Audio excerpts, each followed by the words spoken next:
Bismillahirrahmanirrahim. Assalamualaikum warahmatullahi wabarakatuh.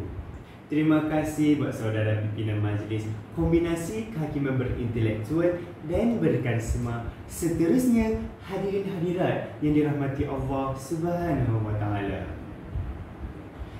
Iman adalah mutiara di dalam hati manusia yang meyakini Allah Maha Esa, Maha Kuasa.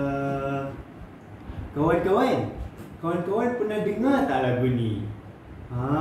Lagu ini dipopularkan oleh kumpulan nasyid terkemuka Malaysia, iaitu daripada kumpulan Hijaz.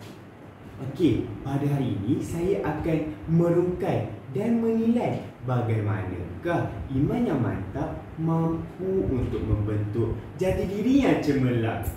Tapi sebelum tu kita perlu menilai dan mengetahui definisi asal iman mantap. Secara konseptualnya, iman mantap boleh didefinisikan sebagai suatu kepercayaan kepada Allah dan Rasulnya dengan pengucapan lidah dan kepercayaan di dalam hati. Manakala membentuk jati diri cemerlang pula boleh didefinisikan sebagai suatu proses peradaban dalam melahirkan jiwa insaniah yang terbaik dalam bentuk proses perdana kepemodenan kita pada hari ini.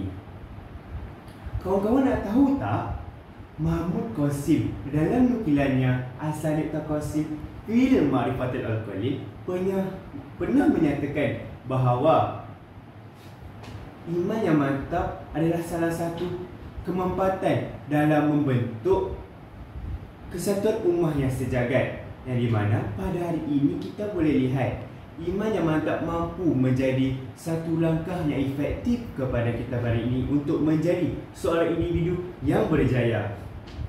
Jadi yang pertama kita akan membicarakan iaitu bagaimanakah iman yang mantap ini mampu untuk membentuk umat yang bersatu padu. Secara konseptualnya kita pada hari ini, kita dilihat pada hari ini kita duduk di dalam masyarakat majmuk berbilang bangsa, duduk di dalam sebuah negara yang berbilang bangsa dan kaum. Jadi apabila kita mempunyai nilai iman yang mantap, dia akan terbentuk sendiri, iaitu nilai ukhuwah dan kesepaduan ummah di dalam hati kita. Jadi apabila kita telah adanya nilai ukhuwah dan kesepaduan, jadi terlahirlah satu proses yang di mana kita akan cuba untuk melakukan perdamaian dan mengelakkan persengketaan. Benar tak rakan-rakan?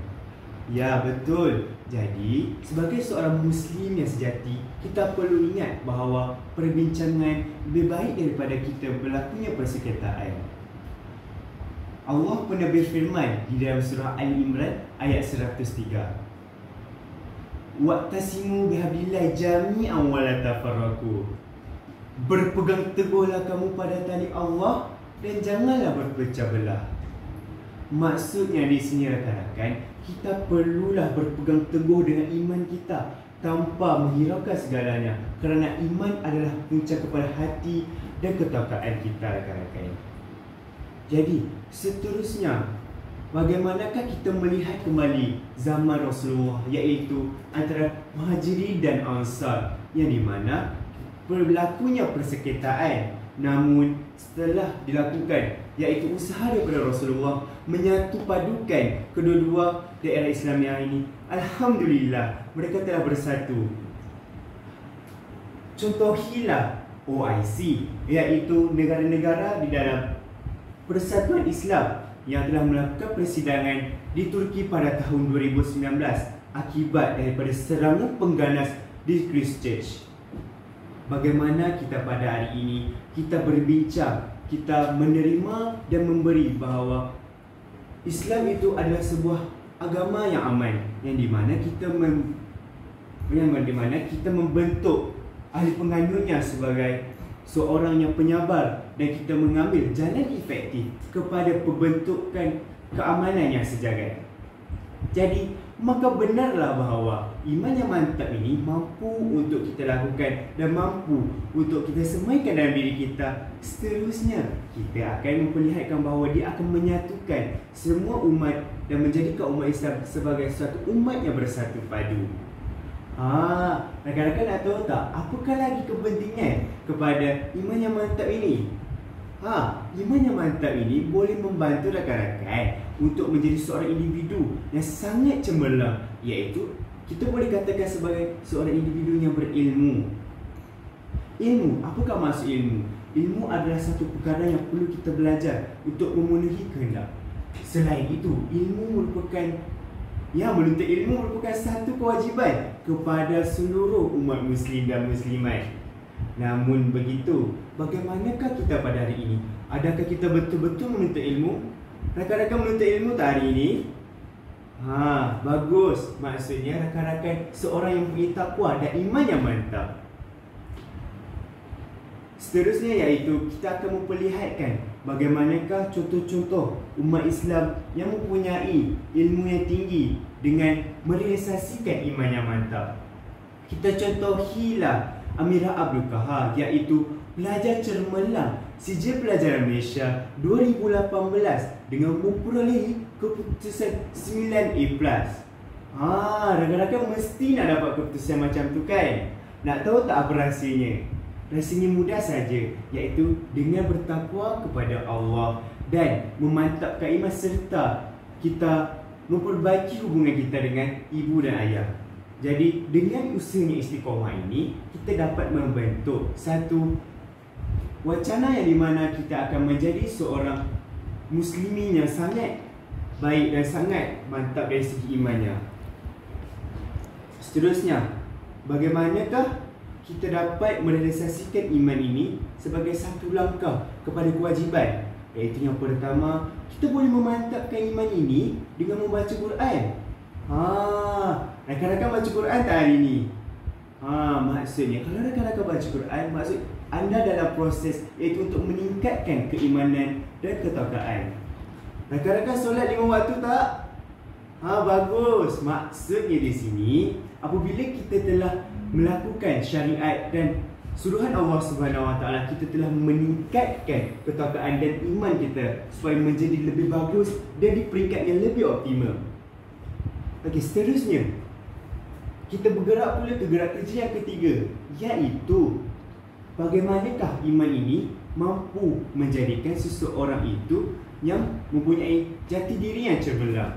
Seterusnya, iman mantap mampu untuk menjadikan kita seorang yang berjihad dan mempunyai daya jati diri yang kental.